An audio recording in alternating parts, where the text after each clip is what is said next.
Interpretation of an electrocardiogram, known as an ECG or EKG, is a skill in medicine that is often overlooked. In this video, I'll provide a systematic approach to help you read them more confidently. The basics to remember are that each component of the ECG represents electrical activity within the heart corresponding to different points in the cardiac cycle. For example, the P wave represents atrial depolarization, and we will look at each of these points in more detail as part of the interpretation. A normal 12-lead ECG is taken by using 4 limb electrodes and 6 chest electrodes. Each lead gives a slightly different view of the heart, with a positive deflection when the activity is towards that electrode and negative when it is away from it. Leads 1, AVL, V5 and V6 look at the lateral part of the heart, 2, 3 and AVF, the inferior part, and V1 to V4 give a septal and anterior view. The first step is to ensure the correct patient information, the date, and the calibration of the machine. The date and time are especially important because you may be looking at one of a series of ECGs, looking for changes over time. The calibration is normally 25 mm per second and 10 mm per millivolt. If these settings are adjusted before the ECG is taken, it can look completely different, so you need to check it before you start interpreting. Once they are confirmed, I start by looking at the axis because it is so easy to overlook. The overall direction of the electrical activity gives the axis, and is normally between -30 and 90 degrees. It could be normal, deviated to the left or to the right, or extremely deviated. A quick way to assess it is the quadrant method that allows you to quickly place the axis in one of the 4 quadrants just by looking at lead 1 and AVF. If both are positive, the axis must be in the lower right quadrant, therefore normal. If lead 1 is negative and AVF is positive, there is right axis deviation. If both are negative, there is extreme axis deviation. The only one needing a further step is if lead 1 is positive and AVF is negative, then the axis is in the upper right quadrant, and to distinguish left axis deviation from normal, you can look at lead 2. If it is negative, the axis is deviated to the left. Axis deviation can occur in many different conditions and is not specific, but looking at it first can alert you early that there could be further abnormalities. Next, we look at the rate.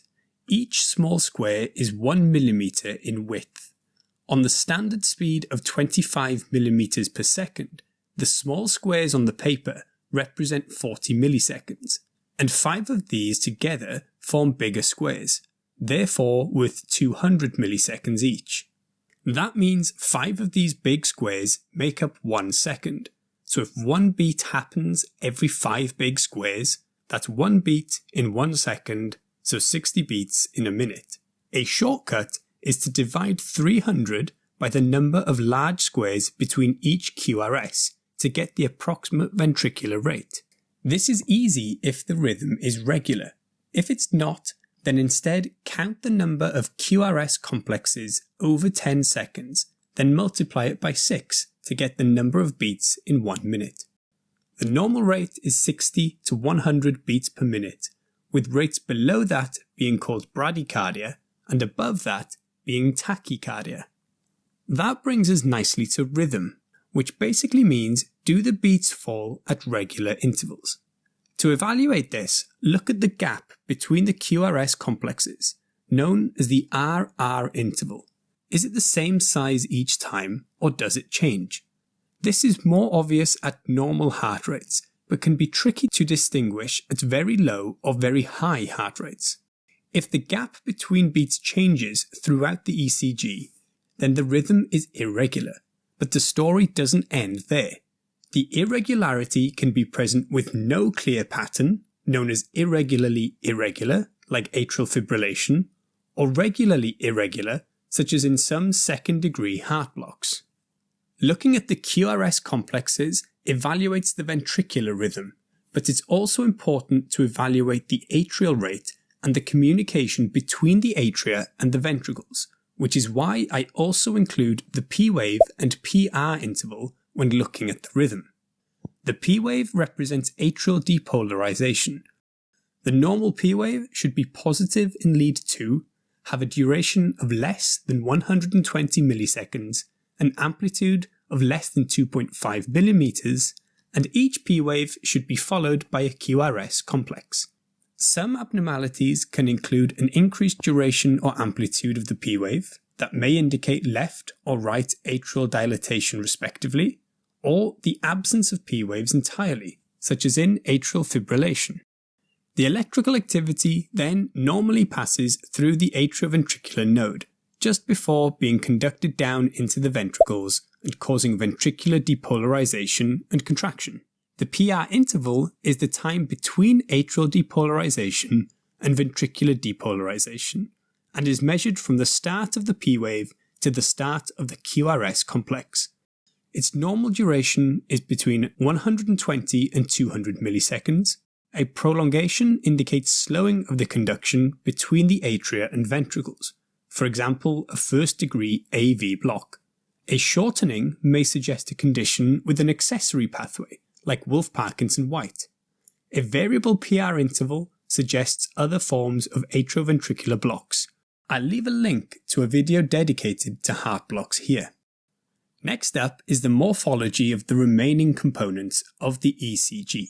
There is the QRS complex itself, which represents ventricular depolarization and is generally divided into narrow or widened.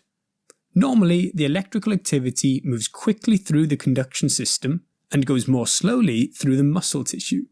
Narrow complexes generally suggest the origin of that beat is supraventricular, while a wider QRS suggests either the activity is originating in the ventricles or there is a block in the conduction system carrying the electrical signal to one of the ventricles, and so to get to the other side must go through the myocardium.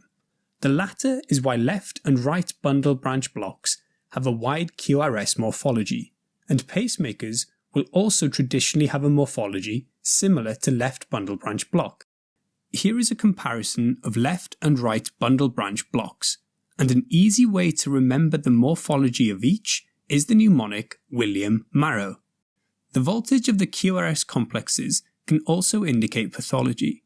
Classically, large amplitudes in the precordial leads may point to left ventricular hypertrophy, while alternating amplitudes could indicate pericardial effusion. Q waves are the first negative deflection in the QRS.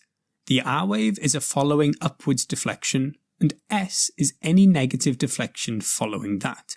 Pathological Q waves are defined as Q waves greater than 25% of the QRS complex, with a width greater than 40 milliseconds. They can indicate previous ischemia.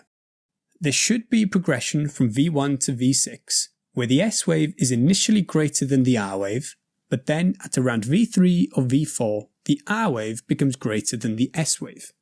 Poor progression can also indicate previous ischemia. The ST segment is next, representing the interval between ventricular depolarization and repolarization. It extends from the end of the S wave to the start of the T wave. This is a famous part of the ECG, as elevation of this segment may indicate an ST elevation myocardial infarction, as well as other conditions like pericarditis. In cases of ST elevation, it's important to look for reciprocal changes in opposite leads.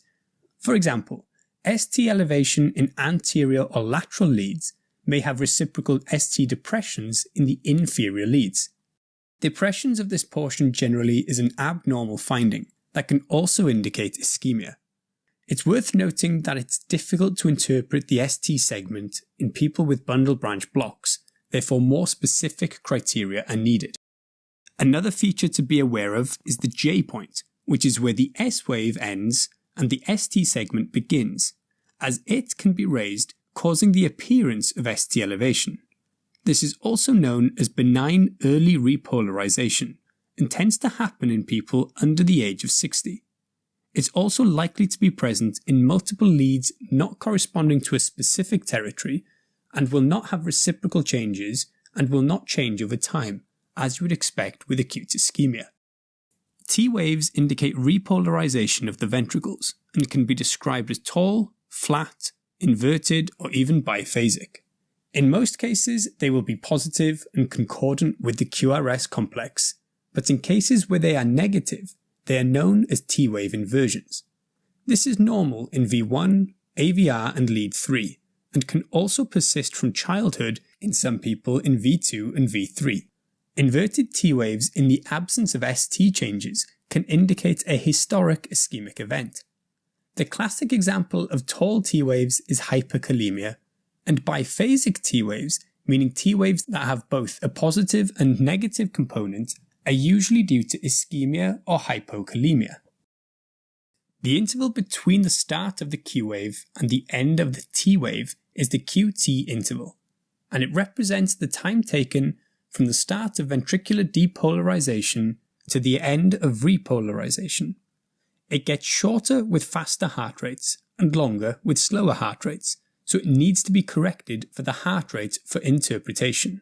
Classically, this is using Bazet's formula. Its normal value is generally above 360 milliseconds and less than 440 milliseconds in males or less than 460 milliseconds in females. It's important to remember this, as prolongation can predispose to potentially lethal arrhythmias like ventricular tachycardia or torsades. U waves are other waves that occasionally appear after the T waves, most commonly as a result of electrolyte imbalances or hypothermia. Using all of this information, you can categorize the ECG. Tachycardia is generally divided into broad or narrow complex, and then further into regular or irregular. Bradycardia can be divided based on the presence or absence of P waves, then further into if every P wave is followed by a QRS complex or not. This is not an exhaustive list, but covers some general arrhythmias. Overall, the ECG is a snapshot of the activity of the heart at the time it was captured. Therefore, it needs to be correlated with the history of how the patient presented and why the ECG was indicated in the first place. You also need to consider changes over time, for example in myocardial ischemia. Another good example is syncope or palpitations due to an arrhythmia. Unless the patient's heart was in an arrhythmia at the time of the ECG, it won't necessarily be seen. Therefore, longer monitoring with a Holter monitor may be used. For further reading and practice, I would recommend using the Life in the Fast Lane website, which is the main reference for this video, as they have a comprehensive resource to improve your ECG reading skills.